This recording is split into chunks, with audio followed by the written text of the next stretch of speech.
Muito bem, meus irmãos. Problemas de uma igreja local. Esse tem sido o nosso assunto nas últimas semanas.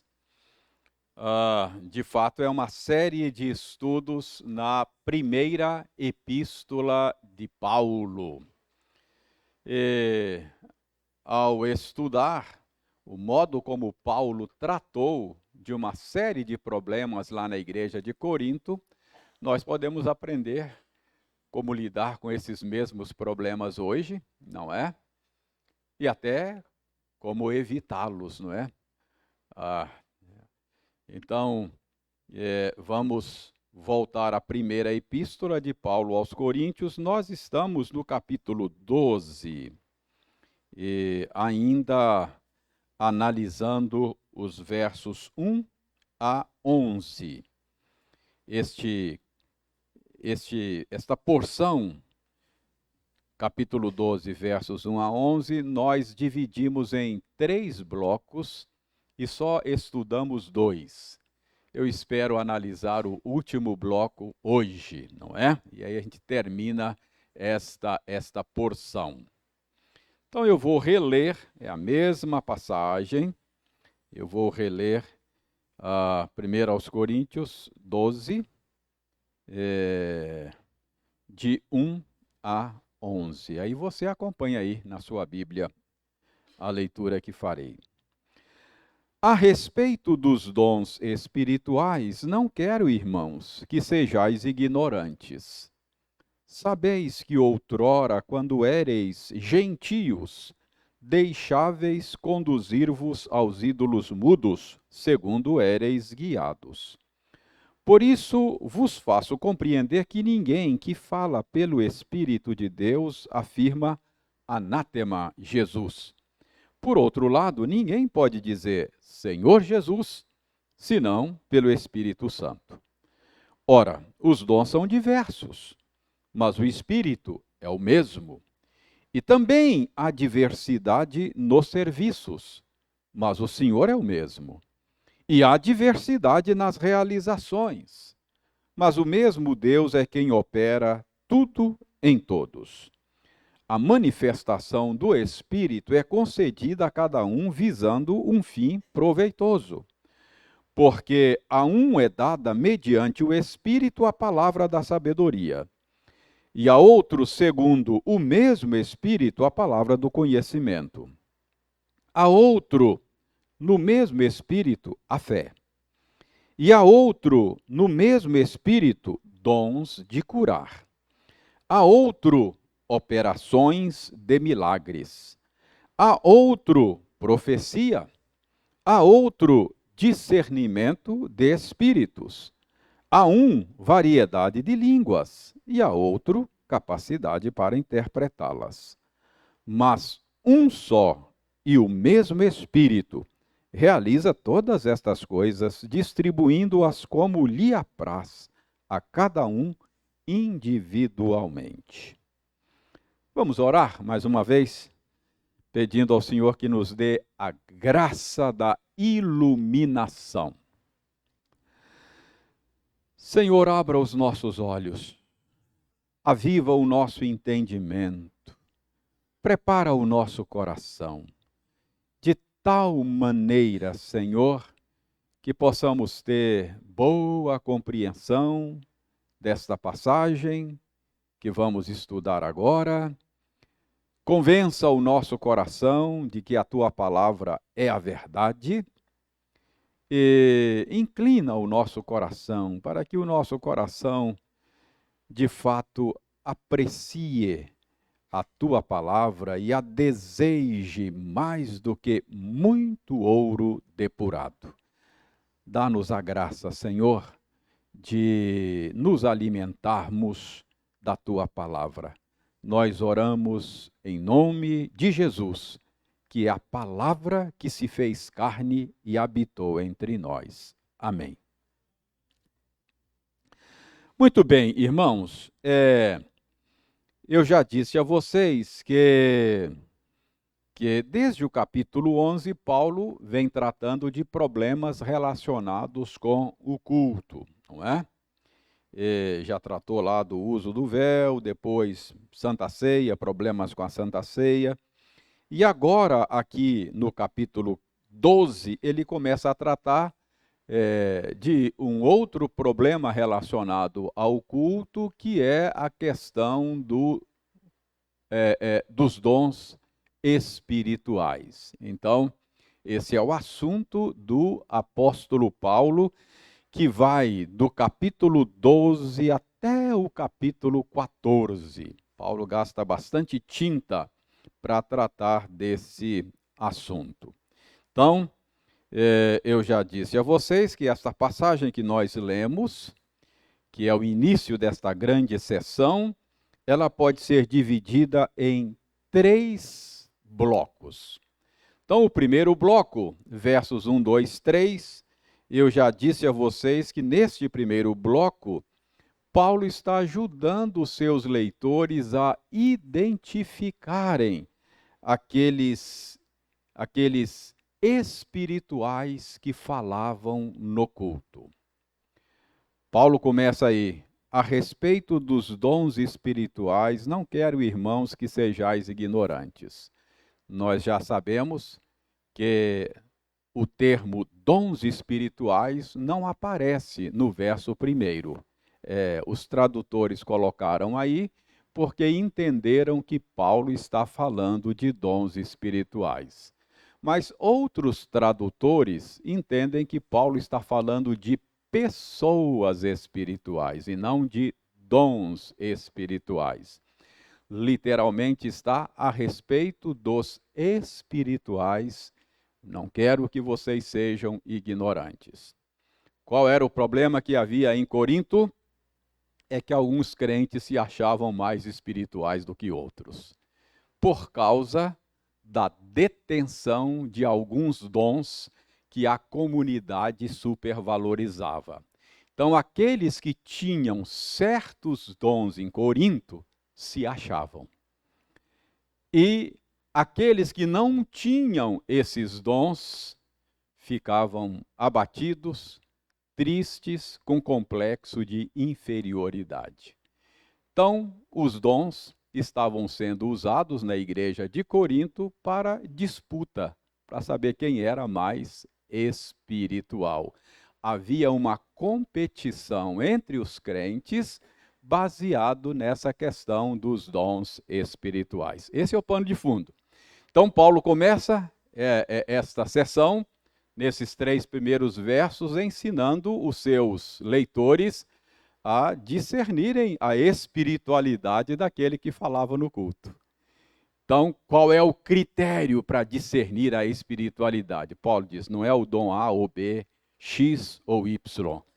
O critério é a centralidade de Cristo. Essa pessoa tem Cristo como central. Cristo é o centro da mensagem dele, do ensino dele. Cristo é o centro da vida dele. A vida dele gira em torno do Senhor Jesus. Então, espiritual é aquele que tem a vida centrada em Jesus Cristo. Então, Paulo ensina isso nos 3 primeiros versos. Depois, o segundo bloco, que nós também já analisamos, vai dos versos 4 a 7. Neste segundo bloco, o que Paulo está fazendo?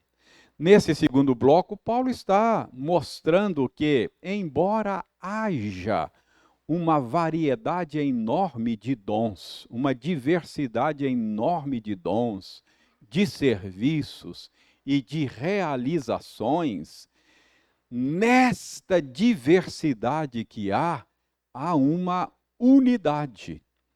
Porque, embora os dons sejam diversos, é o mesmo Espírito que capacita cada um desses dotados. Embora os serviços sejam diversos, é o mesmo Senhor Jesus que é servido. Embora haja diversidade nas realizações, é o mesmo Deus que realiza tudo em todos. O que Paulo quer mostrar com isso? Paulo quer mostrar com isso que aquela competição por causa de dons era simplesmente uma tolice. uma tolice, não é? O que Paulo quer mostrar é a insensatez do que estava acontecendo lá. Existem dons diferentes, mas isso jamais deveria provocar competição. Por quê? Porque é o mesmo Espírito que capacita a todos. É o mesmo Senhor que é servido por todos. E é o mesmo Deus que realiza tudo em todos. Então, o que que Paulo está mostrando aqui? A tolice dos coríntios. E ele chega a dizer: os dons são dados visando um fim proveitoso, visando o bem comum. O dom não é para você se achar. Você está usando a coisa boa que Deus dá de maneira errada, não é?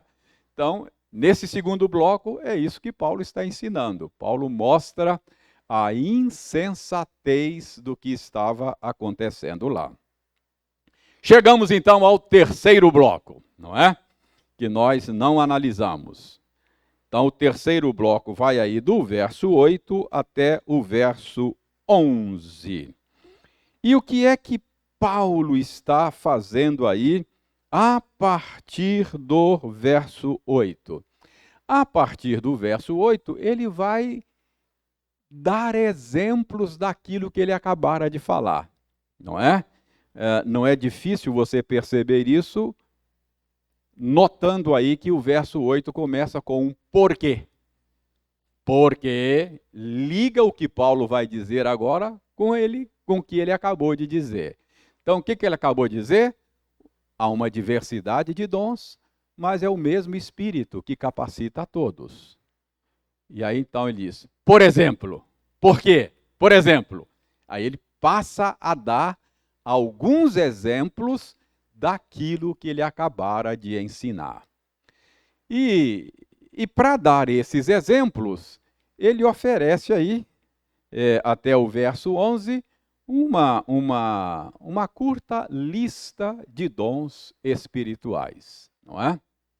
Então ele mostra diferentes dons que você pode encontrar no corpo de Cristo. E ao mesmo tempo mostra que todos esses dons, embora sejam diferentes, eles são dados pelo mesmo Espírito. Então, o propósito de Paulo nesse terceiro bloco é exemplificar o seu ensino e mostrar de maneira clara esta diversidade, a unidade na diversidade. Eu já disse que esta lista de dons certamente não é exaustiva, não é? Ela certamente é uma lista, como é que fala? Fugiu o termo aqui. Ela não é exaustiva, é apenas uma amostragem, não é? Uma amostragem dos dons, é apenas uma amostra. Eu pessoalmente creio que talvez existam dons que a gente nem sequer tem aí na Bíblia. É provável, não é? Então essa é uma das listas de dons, é uma amostragem, ela não é exaustiva, tá? Então existem outros dons.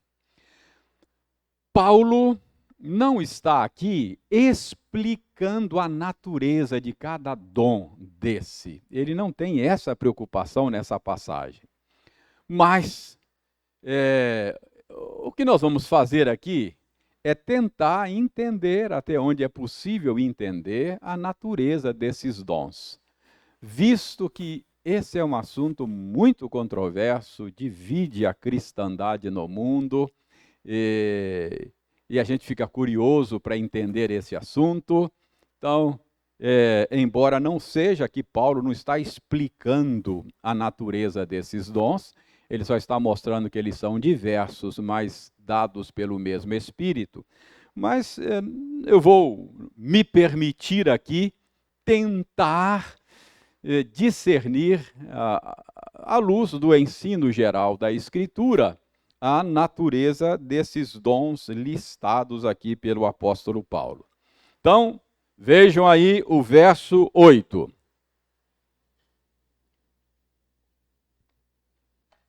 No verso 8 ele diz: porque a um é dada mediante o Espírito a palavra da sabedoria, e a outro segundo o mesmo Espírito. Essa é a intenção dele, mostrar que os dons são diferentes, mas é o mesmo Espírito que concede. Palavra do conhecimento. Então aqui nós temos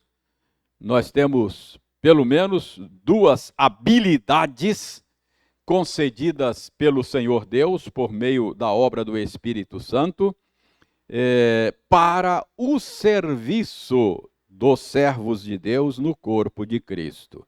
Então Paulo está dizendo aqui que o Espírito Santo habilita os crentes, ou pelo menos alguns deles, com uma habilidade que Paulo chama de palavra de sabedoria. E habilita também com um outro dom que Paulo chama de palavra do conhecimento. Que dons são esses? Qual é a natureza destas habilidades dadas pelo Senhor, não é? Que habilidades são essas? De maneira prática, o que uma pessoa faz com isso no corpo de Cristo? Não é? Então a gente vai tentar aqui entender isso. Vamos considerar o contexto dessa carta, não é? Paulo já tratou desse assunto de conhecimento e sabedoria. Se você prestou atenção no texto que o Wildeir leu conosco, esse foi o assunto de Paulo lá no capítulo 2. O que Paulo está fazendo no capítulo 2, o texto que o Wildeir leu conosco? No capítulo 2, nesse texto que o Wildeir leu conosco, Paulo está contrastando dois tipos de sabedoria, dois tipos de conhecimento. Para o apóstolo Paulo, existe um tipo de sabedoria, um tipo de conhecimento que ele chama de conhecimento humano, conhecimento natural, não é? Conhecimento mundano.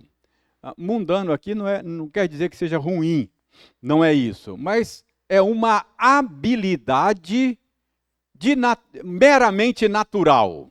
Então, Paulo usa aí esses termos, não é? E existe um tipo de sabedoria e um tipo de conhecimento sobrenatural, não é? Que não é natural, não é humano, é divino. Então, Paulo faz essa distinção entre esses dois tipos de sabedoria.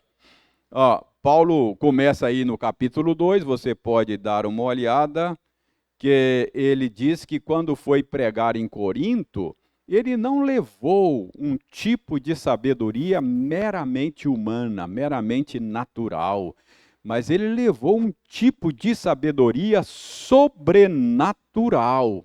Verso 5 do capítulo 2. Ele diz aí que fez isso para que a fé dos coríntios não se apoiasse em sabedoria humana. É que os coríntios eram assim, apreciadores de uma boa oratória, da filosofia, dos recursos argumentativos, não é? Eles gostavam dessas coisas, apreciavam um bom discurso.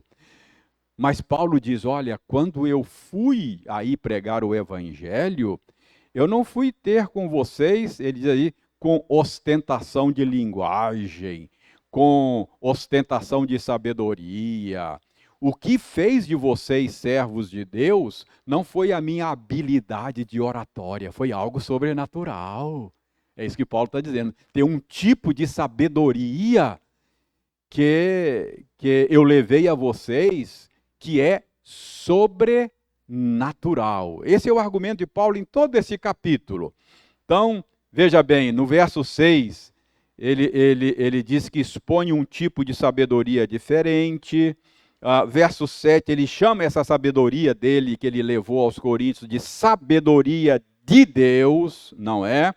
No verso 8, ele fala que esse tipo de sabedoria é um tipo de sabedoria, verso 8, que os poderosos, os filósofos, os intelectuais deste mundo não acessam, não é? Porque não é algo acessado naturalmente, mas é algo dado sobrenaturalmente pela graça de Deus. Então Paulo está fazendo aqui uma distinção entre dois tipos de sabedoria, dois tipos de conhecimento, não é? Que há no mundo, um natural e um sobrenatural.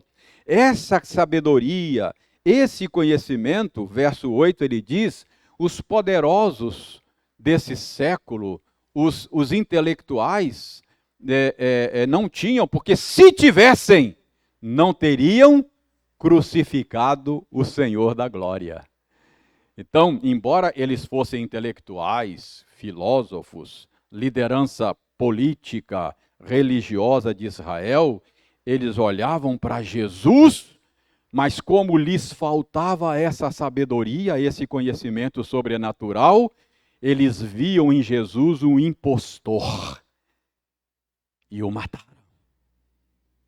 Porque a sabedoria deles, natural, humana, não é suficiente para dar o conhecimento salvador de Jesus. Enquanto que um daqueles malfeitores, que estava lá na cruz, junto com Jesus, pela graça de Deus, olhou para Jesus e viu ali o Messias. Falou, lembra de mim quando vieres no teu reino.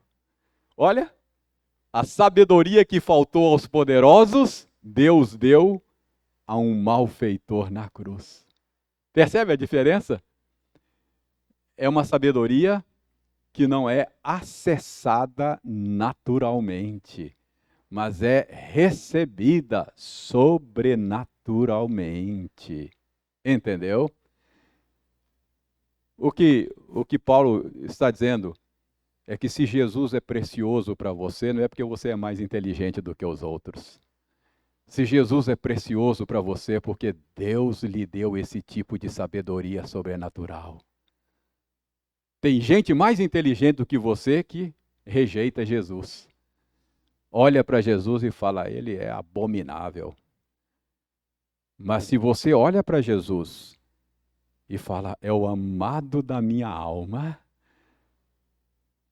isso não é porque você acessou isso, não foi esse conhecimento não é uma conquista cognitiva sua.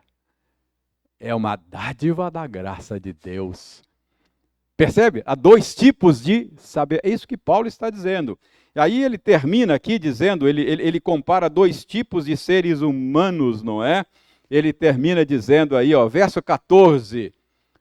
Ora, o homem natural não aceita as coisas do Espírito de Deus, porque eles são loucura. Ele não pode entender essas coisas, porque essas coisas é de discernimento espiritual. Mas o homem espiritual, o que tem o Espírito de Deus, esse entende todas as coisas. Ele tem essa sabedoria do alto. Percebe? É isso que Paulo está dizendo. Então, o que Paulo faz no capítulo 2? Ele nos ensina que existem dois tipos de sabedoria. Dois tipos de conhecimento. Então, por que eu estou dizendo tudo isso? Porque eu creio que essas habilidades que Paulo menciona aqui no verso 8 e as chama de palavra de conhecimento e palavra de sabedoria, tem a ver com isso que ele ensinou lá no capítulo 2. Há um tipo de sabedoria, um tipo de conhecimento de origem sobrenatural que Deus concede aos seus servos por obra e graça do Espírito Santo. Então, esses dons aí do verso 8, que Paulo Abre aí com eles a sua lista. Palavra de sabedoria e palavra de conhecimento tem a ver com isso.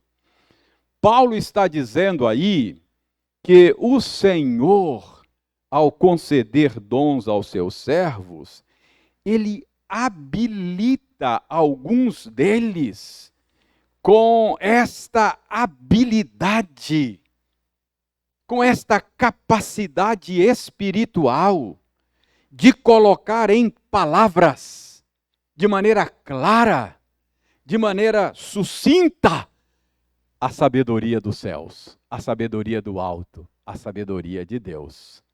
É isso que Paulo está dizendo.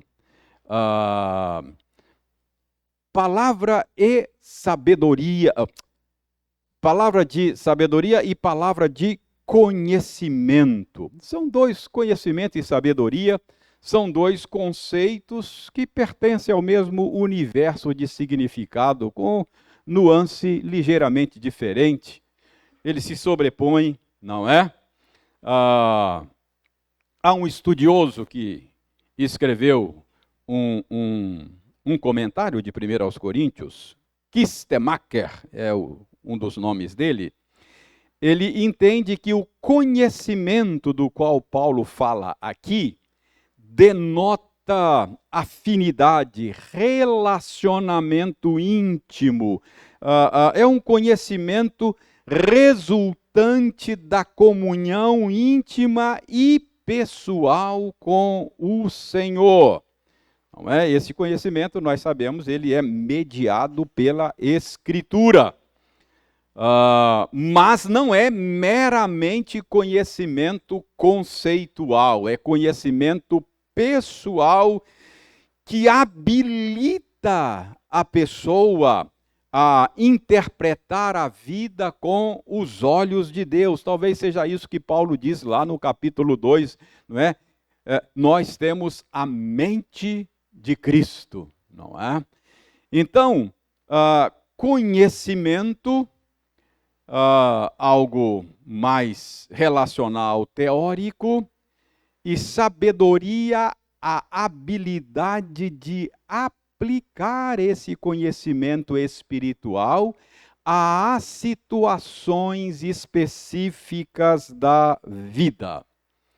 Então, que habilidade é esta? Deus habilita alguns com palavra de sabedoria, palavra de conhecimento.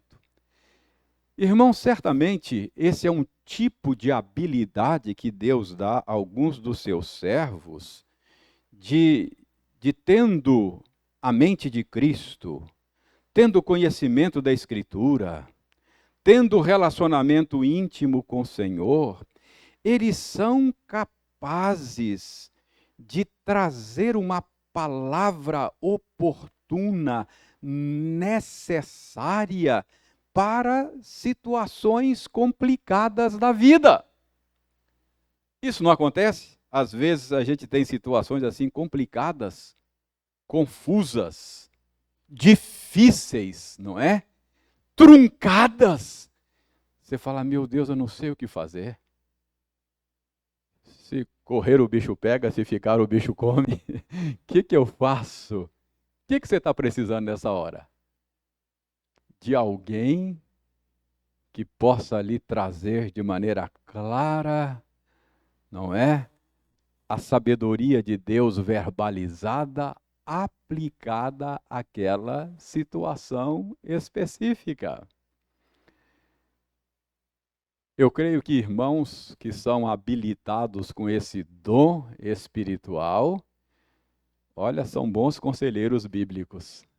Eu creio que esse é um tipo de habilidade, não é? Que Deus dá a alguns no corpo de Cristo, que abençoa a igreja. Isso é visando um fim proveitoso. Isso é para o bem comum. Alguém que lhe traga, não é isso? Servir uns aos outros, cada um conforme o dom que recebeu, como bons despenseiros da multiforme graça de Deus. Às vezes, a graça de Deus é multiforme, ela tem muitas formas. E às vezes a graça de Deus chega até a minha vida, por meio de uma palavra de sabedoria, palavra de conhecimento. Percebe como é que a graça de Deus flui no corpo de Cristo, levando esse tipo de bênção para os seus servos? Então, eu creio que essa é um tipo de habilidade espiritual. Lembre, isso não é natural, não é de origem natural, não é conhecimento natural, não é sabedoria natural. Conhecimento e sabedoria natural é coisa boa, não é? Coisa boa, útil.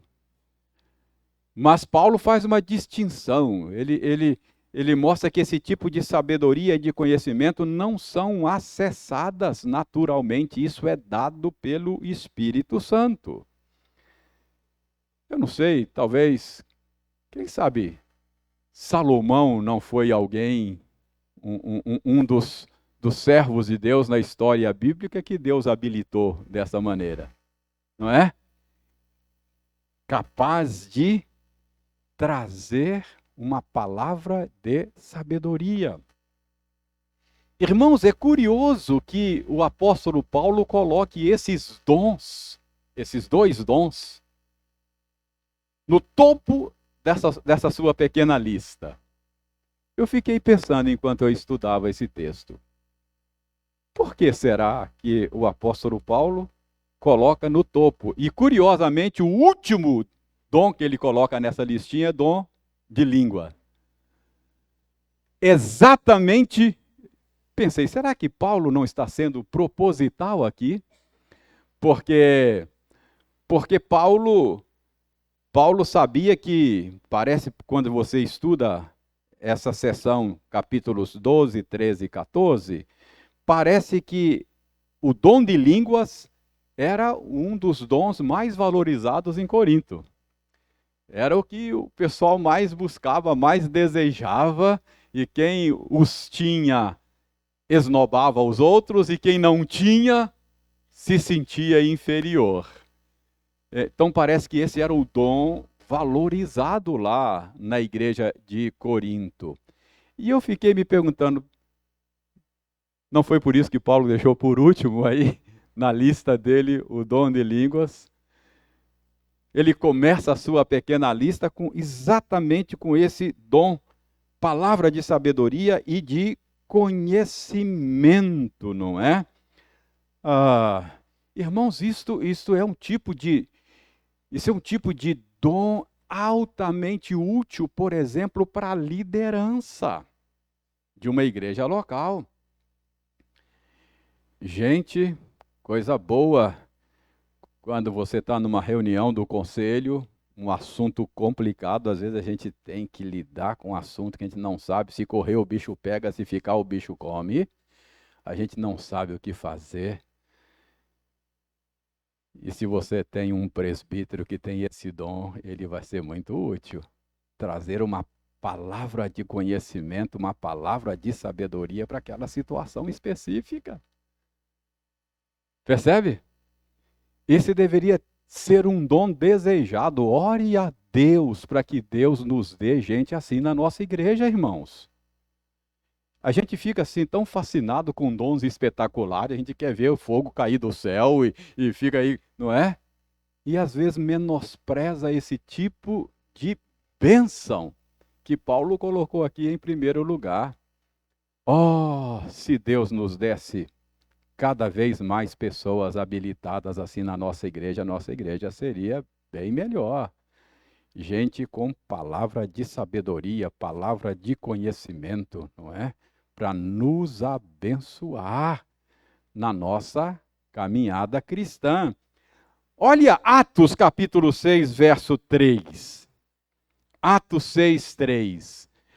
Atos 6, é aquela passagem em que os apóstolos estavam sobrecarregados e resolveram delegar algumas tarefas para diáconos. Parece que aí que surgiu o diaconato.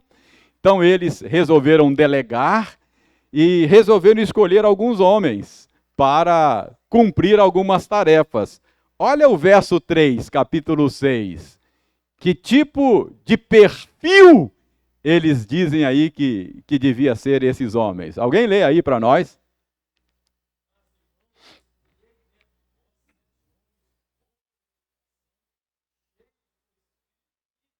Olha só, irmãos, escolham aí alguém que seja cheio do Espírito Santo, 7 homens cheios do Espírito Santo, e alguém que Deus tenha dado essa habilidade, não é? Cheio de sabedoria. Isso é uma bênção para a liderança de uma igreja local. Ok? Então, verso 8, eu acho que é esse tipo de habilidade que está em pauta aí. Palavra de sabedoria, palavra de conhecimento. Oxalá Deus nos dê cada vez mais gente assim para a nossa igreja, não é? Verso 9. Há outro no mesmo Espírito, e há outro no mesmo Espírito, a fé. E há outro no mesmo Espírito, dons de curar. Notem que o ponto de Paulo aqui não é fazer uma lista exaustiva de dons, não é nos ajudar a entender a natureza desses dons. Paulo só está mostrando que há unidade e diversidade. O ponto de Paulo aqui é mostrar a tolice da competição que havia em Corinto. Mas nós estamos tentando entender a natureza desses dons, não é? Que Deus nos ajude a entender o mais corretamente possível. Então, Paulo diz aí que a outro Deus, no mesmo Espírito, pelo mesmo Espírito, dá o dom da fé. Que é esse dom, hein? Dom da fé. Dom da fé. Talvez você pense, olha, pastor, lá em Hebreus 11 diz que tem uma definição de fé lá, diz que fé é a certeza de coisas que não se veem, a convicção de fatos que se esperam. Essa é uma definição de fé, é verdade. Mas será que Paulo está falando aqui da fé no sentido de fé salvadora? Eu acredito que não. Paulo não está falando aqui da fé salvadora. Porque a fé salvadora não é um dom no sentido de ser uma habilidade para o serviço. Não é. Um dom, Deus não dá a todos. Deus dá a alguns. Nem todos têm todos os dons, não é? Deus dá a cada um o dom conforme lhe apraz, conforme ele quer. Ele é soberano. Então, se é dom que Deus dá a alguns e não dá a outros, não pode ser fé salvadora. Porque fé salvadora, todos os crente é aquele que crê, né, que tem fé. Todos os crentes têm. Sem fé você não é salvo. Você é salvo pela graça mediante a fé. Se você não tem fé salvadora, você simplesmente não é cristão. Você não nasceu de novo. Você não está conectado a Cristo, porque é a fé que te conecta a Cristo, não é? Então, fé no sentido de fé salvadora, todos têm. Todos os crentes têm fé, não é? Então, Paulo não está falando aqui de fé nesse sentido. O dom da fé certamente é coisa diferente, porque é uma habilidade para o serviço visando o bem comum, visando um fim proveitoso, visando a glória de Deus. Servir uns aos outros, cada um conforme o dom que recebeu, como bons despenseiros da multiforme graça de Deus, para que em todas as coisas seja Deus glorificado, né? O alvo final sempre é a glória de Deus. Então, se não é fé salvadora, não é aquela confiança depositada em Jesus como Salvador, que dom da fé é este, não é? Que dom da fé é este? Irmãos, eu creio que aqui o Paulo está se referindo a uma convicção sobrenatural que o Senhor concede a alguns, aquela convicção sobrenatural que alguns têm de que Deus haverá de, numa situação específica, de revelar o seu poder, a sua misericórdia, não é? De uma maneira especial, repito, numa circunstância específica. Esse é o tipo de coisa que Deus não dá a todos, é um dom espiritual nesse sentido. Deus dá a alguns a certeza, a convicção de que Ele haverá de agir numa determinada situação específica. Alguns, Deus, por sua graça, concede esta habilidade, não é? É aquela fé concedida de maneira singular a certas pessoas, obviamente para o proveito da igreja, do reino de Deus, não é? Nem todo membro da igreja tem, e tampouco precisa, não é? Às vezes a gente lê biografia de irmãos com esse dom, termina de ler, a gente se sente um lixo, né? Fala, meu Deus, acho que eu não sou crente, não. Como é que esse cara agia assim, não é? Que fé é essa? A gente tem que entender que isso Deus não dá a todos. Isso é um dom espiritual. A gente tem exemplos aí bíblicos que eu acho que se encaixa aqui e alguns exemplos históricos. Uma hora você leia a biografia de George Miller. George Miller, um servo de Deus que viveu na Inglaterra, mais especificamente em Bristol. Esse irmão teve, no passado, um ministério, e eu acho que ele era dotado com esse dom. Ele tinha um ministério de cuidar de crianças órfãs.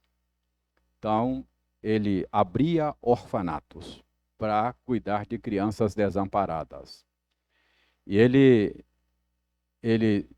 abriu e sustentou cerca de 7 ou 8 orfanatos grandes na Inglaterra. Mas o detalhe é que ele pôs no coração a decisão de não pedir nada a ninguém, a não ser a Deus em oração. Gente, um troço. E aí você vai ler a biografia desse homem, tem uns troços assim que você pensa, meu Deus. E ele, não vamos pedir nada a não ser a Deus em oração. Deus há de suprir. E ele dedicou a vida dele a esse ministério. Ministério de fé, serviço ao próximo, para a glória de Deus.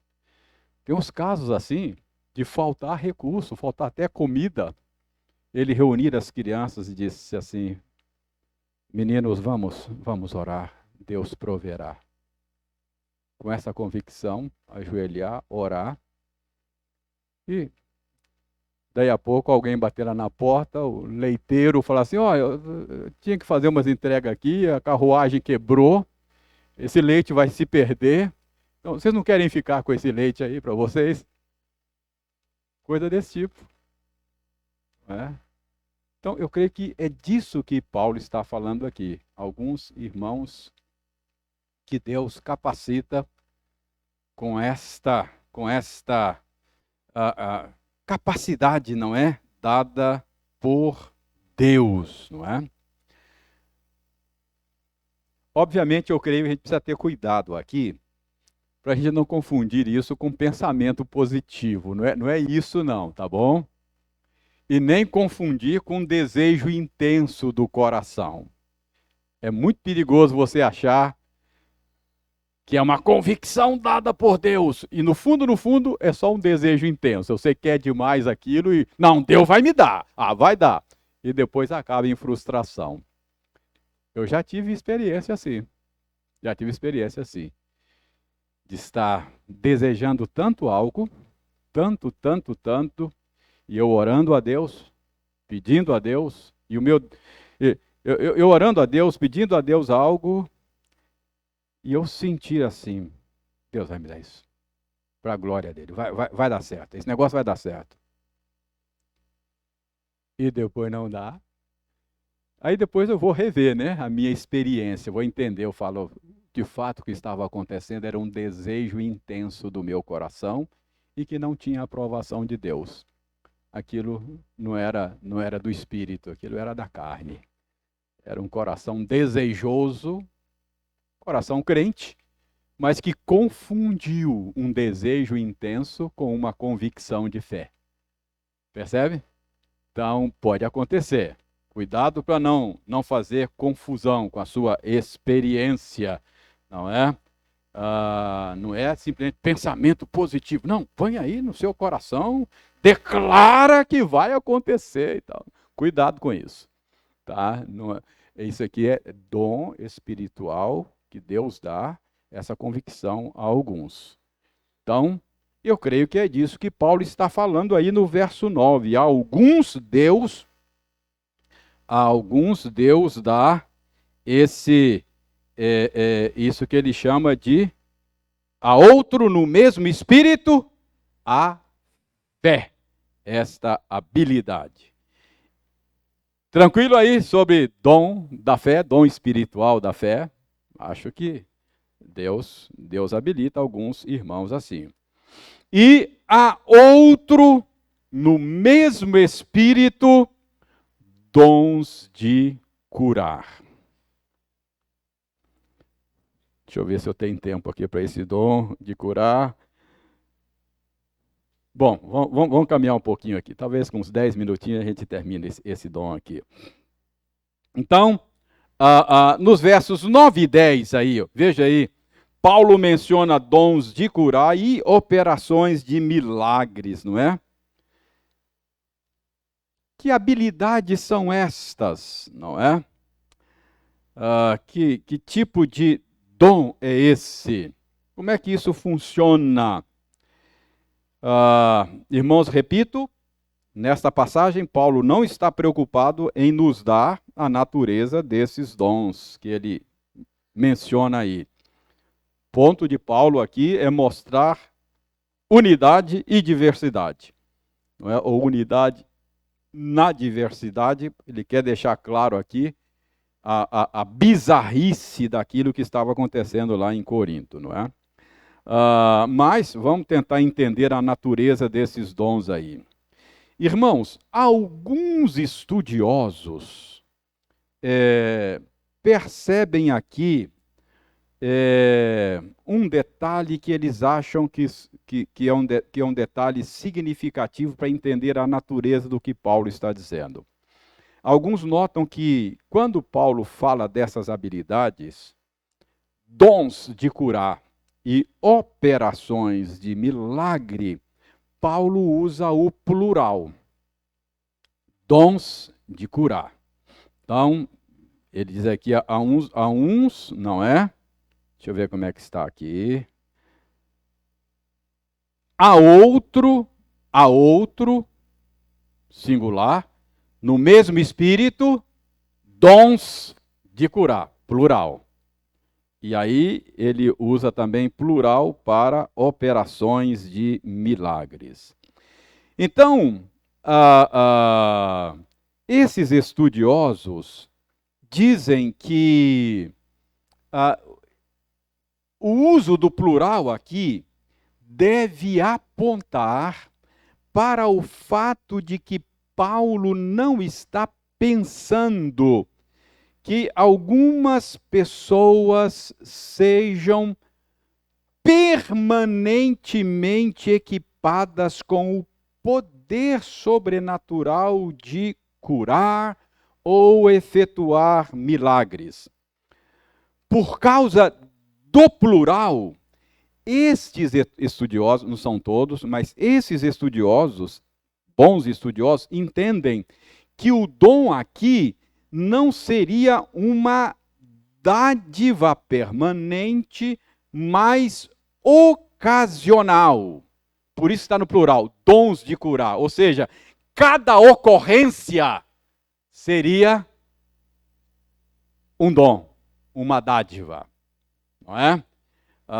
Cada ocorrência seria por si só um dom da graça de Deus. Então, não seria uma habilidade sobre a qual o dotado, mesmo os apóstolos, depois nós vamos ver isso como credencial apostólica, mas mesmo os apóstolos não tinham, segundo esses estudiosos, controle absoluto.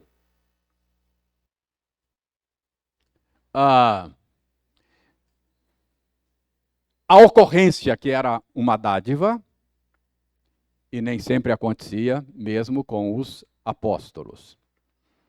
Por exemplo, não é uma habilidade que o dotado tem controle absoluto sobre ela. Assim, do tipo, vou fazer uma cura ali agora, vou ali na esquina, vou fazer uma cura ali agora. Você não encontra nas escrituras ninguém, mesmo os apóstolos, marcando reunião de cura. Dia tal, às tantas horas, vai lá que você vai ver o negócio. Nenhum apóstolo faz isso, ninguém não marca assim. Esses estudiosos entendem que é a ocorrência que é o dom. Por exemplo, é Pedro e João que saem lá da reunião de oração? Hã? É Pedro, né? Pedro e quem? Bom, eu não sei quem é. Pedro eu tenho certeza. Esqueci.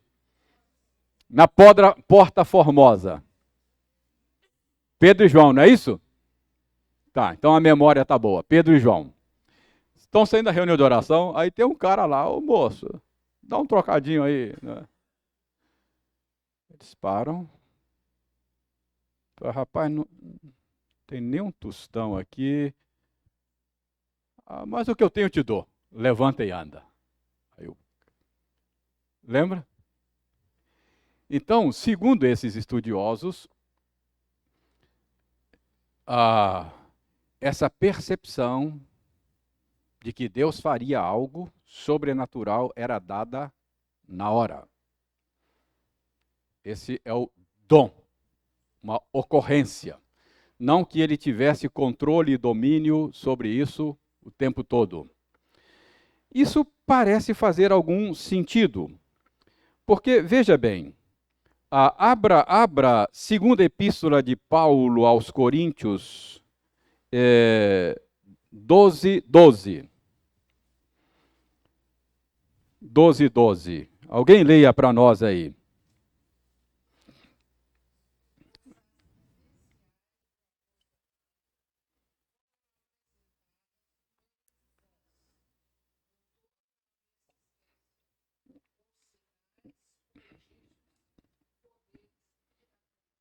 Sinais, prodígios e poderes miraculosos, Paulo diz que apresentou aos coríntios como credenciais do apostolado dele. Ou seja, olha, eu sou apóstolo sim, e eu apresentei aí minhas credenciais.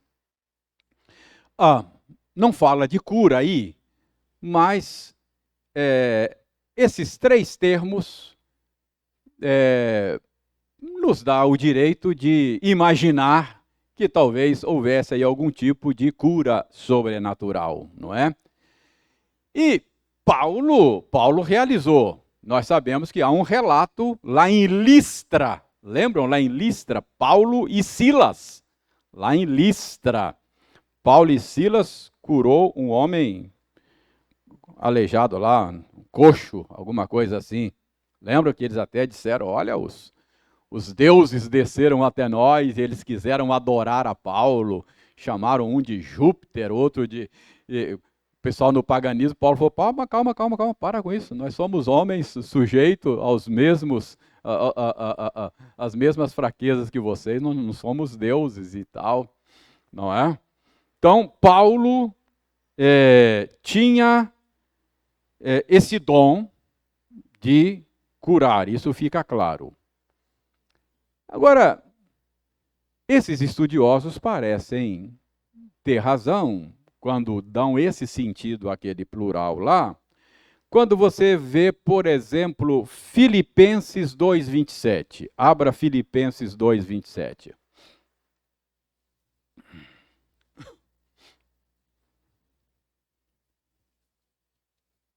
Leiam aí para nós Filipenses 2:27, eu digo aqui para quem está em casa. Quem estiver em casa aí pode pegar a sua Bíblia aí e ler também. Vai lá.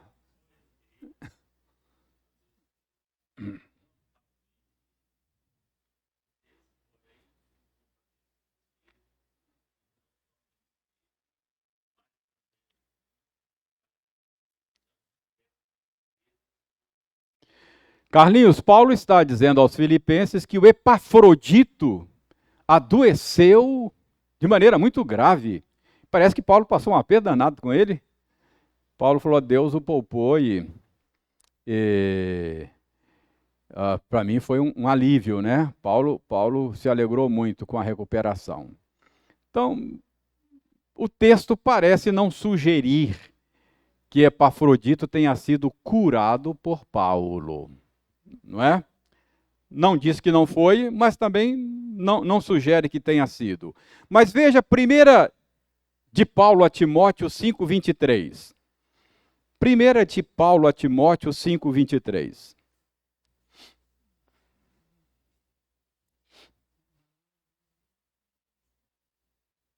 Alguém leia. Isso mesmo.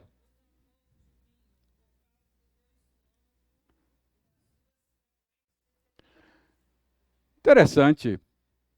Por que Paulo não curou Timóteo, fica mandando, passando uma receita para ele aí por causa das enfermidades dele, né? Talvez algum problema estomacal e tal.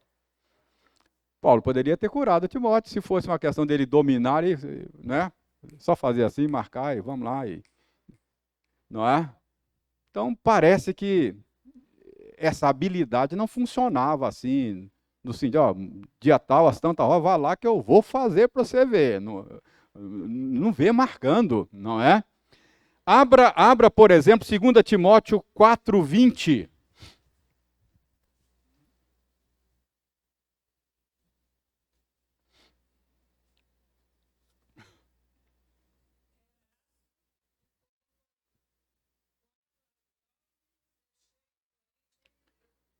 Olha só, Paulo deixou o amigo dele lá em Mileto doente, o Trófimo.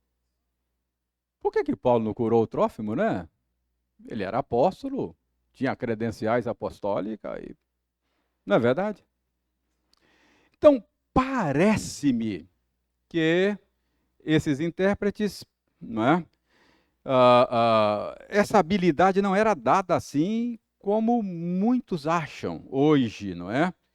Quer dizer, como eu disse, a gente não vê na Escritura os apóstolos marcando o dia, o horário para uma noite de milagres, vai lá na praça e tal. Além disso, o propósito desses milagres, desses dons espetaculares, não era um exibicionismo do curandeiro, não é? Deus sempre tinha propósito. Por que ele não curou? Por que ele curou lá em Listra, o homem coxo, Paulo, e não curou o Trófimo, o amigo dele que ficou lá? Sei, Deus tinha um propósito e deu a ele o discernimento de que faria lá naquele momento por meio das mãos dele. E não deu a Paulo o discernimento de que curaria Trófimo. Percebe? Então, É, João fala muito dos milagres de Jesus e ele usa um termo esclarecedor porque ele chama de sinais, não é? Leia o Evangelho de João, que você vai ver lá que ele diz que Jesus operou muitos outros sinais além daqueles que ele relata naquele livro, mas ele relatou aqueles lá para que o leitor pudesse saber que Jesus é o Cristo, crer nele e ter vida por meio de Jesus. Então, os milagres que Jesus operava, eles eram sinais. O que é um sinal, não é? O sinal é algo que aponta para além de si mesmo. Pense nos sinais de trânsito, não é? Você vê lá um sinal, ponte estreita, 2 quilômetros aí na frente, ou 1 quilômetro, não é? Então, está apontando para algo, para fora de si mesmo. É um sinal, está sinalizando algo. Então, os milagres de Jesus são chamados de sinais porque eles apontam para a pessoa e a obra de Jesus. Os sinais apontavam para, eles diziam, eles sinalizavam. Quem é Jesus? Ele é Deus em carne, habitando entre nós. O que ele veio fazer? Ele veio estabelecer novos céus e nova terra, não é? Então, quando Jesus operava um milagre, ele estava dando uma pista a respeito de quem ele era e a respeito do que ele veio fazer. Quando ele dizia para o mar, acalma-te, para o vento, sossega, ele estava dizendo, eu sou o criador do universo. Quer uma pista? Quer que eu te mostre isso? Aí ele fazia isso para mostrar quem ele era. Apontar para a sua divindade. Ele realizava o exorcismo e dizia, olha, isso aqui é um sinal de que o reino de Deus está entre vocês. Porque eu sou aquele que veio para desbancar o príncipe deste mundo e libertar as pessoas do cativeiro dele. Então, isso é um sinal, é uma pista da presença do reino de Deus entre vocês. Quando ele dizia, Lázaro, sai aí do túmulo, é um sinal. Está dizendo, olha, eu vim para vencer a morte. Deixa eu dar uma pista para vocês. Aí mandava, não é?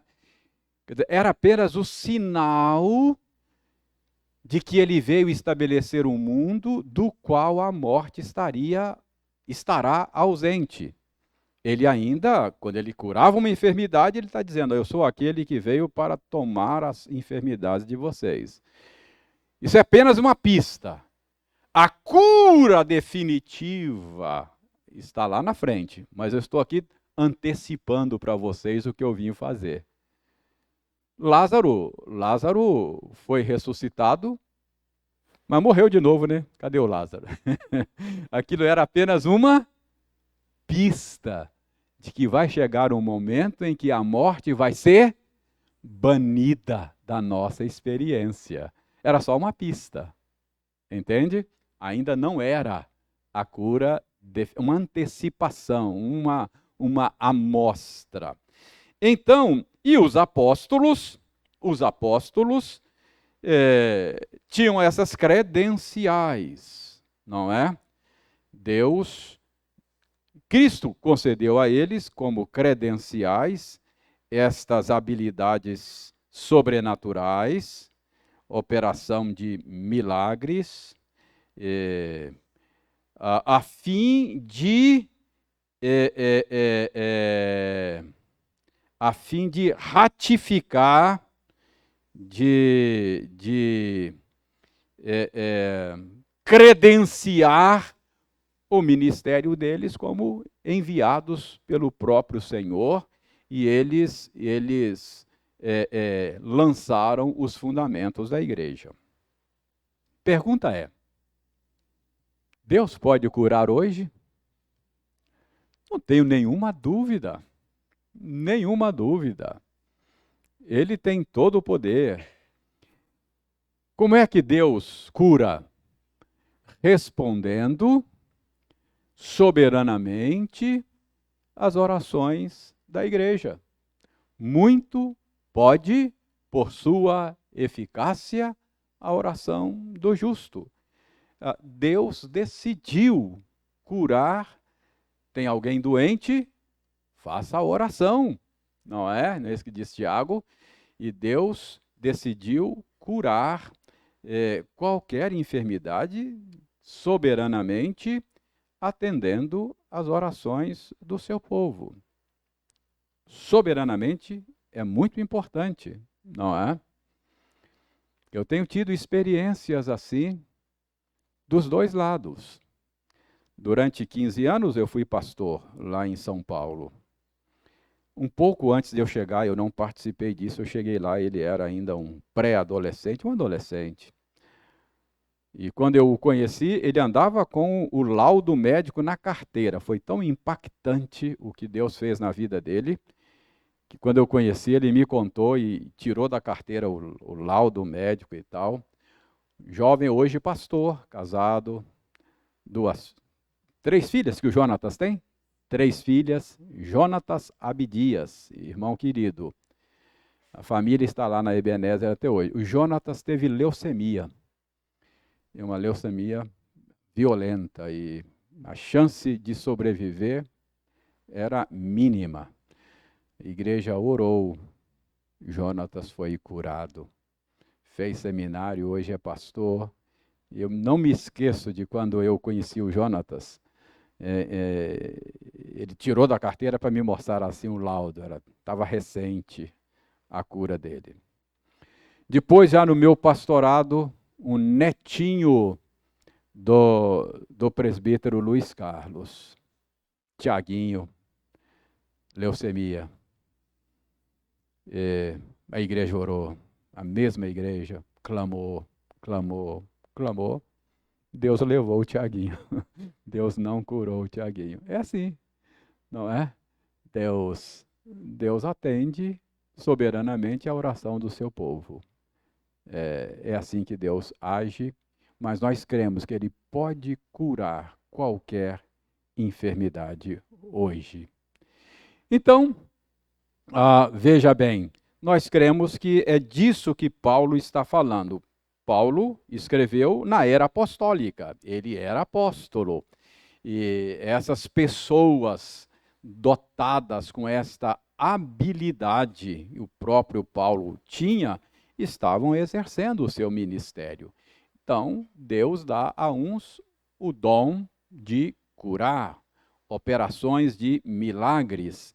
E se esses irmãos estão certos na interpretação, o dom não era uma habilidade sob o controle constante do dotado, mas que Deus, de maneira soberana, dava ao dotado a certeza, a convicção de que naquela circunstância específica ele haveria de manifestar a sua glória curando uma enfermidade.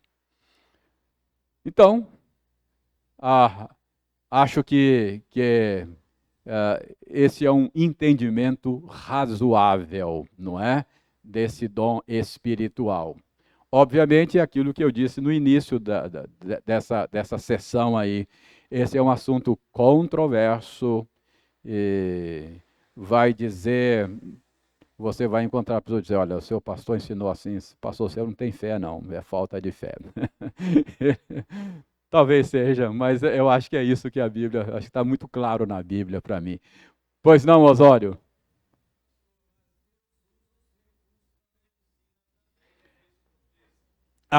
Sim, sim. Veja bem, em última instância, toda cura vem do Senhor. O salmista diz, não é? Bendize, ó minha alma, ao Senhor, e não te esqueças de nenhum só dos seus benefícios. é Ele quem sara todas as nossas enfermidades. Então, Deus age de maneira ordinária e de maneira extraordinária. Obviamente, o próprio nome extraordinário, quer dizer, incomum. Deus está agindo de maneira ordinária o tempo todo, não é? É Deus quem mantém o universo pela palavra do seu poder. Nós não cremos que o universo funciona de maneira autônoma. Nós não cremos que o universo está sendo dirigido por leis impessoais. Às vezes a gente tem essa visão de mundo, mas ela não é bíblica, como se o mundo estivesse no piloto automático e Deus está afastado. Aí, de vez em quando, ele vai lá e dá um pitaco assim e afasta de novo. Não! Se Deus se afastar do seu mundo, o mundo se desintegra. Ele está mantendo o mundo funcionando. Ele está pessoalmente envolvido com a preservação do universo e a manutenção do universo. É Deus que faz cair a chuva. Isso não é palavra poética. Ele está pessoalmente envolvido. Quando uma criança está sendo gestada no útero materno, não significa ali que são leis da genética, leis da biologia funcionando de maneira autônoma. O salmista diz no Salmo 139, tu me tecestes no seio da minha mãe. Deus está pessoalmente envolvido nesse processo todo. Entende? Então, quando nós usamos os recursos que pela graça de Deus, não é? Nós desenvolvemos, é Deus, não é? Deus pode fazer cair comida do céu? Ele pode, não é verdade? Ele já fez isso quando o povo estava no deserto. Mas como é que Deus ordinariamente nos sustenta? Por meio do nosso trabalho, não é? Você trabalha, você planta, você colhe, você compra. Aí depois você fala, Senhor, muito obrigado pelo pão que tu me deste. E é isso mesmo, foi Ele que te deu. Entende? Então, Deus age ordinariamente e extraordinariamente. Quando você lança a mão de remédios, orientação médica, cirurgia, em última instância, tudo isso são meios que Deus usa para curar você. Se o Senhor não edificar a casa, em vão trabalham os que a edificam. Você pode ter os melhores remédios, os melhores médicos, os melhores hospitais e bater as botas, viu? Pode acontecer. Se o Senhor não edificar a casa, se o Senhor não abençoar o tratamento, não dá em nada. Todos os nossos recursos serão inúteis. Então, obrigado, Osório. Isso é importante a gente ter. Essa é uma visão mais bíblica do mundo. Muita gente tem uma visão errada da coisa. Obrigado.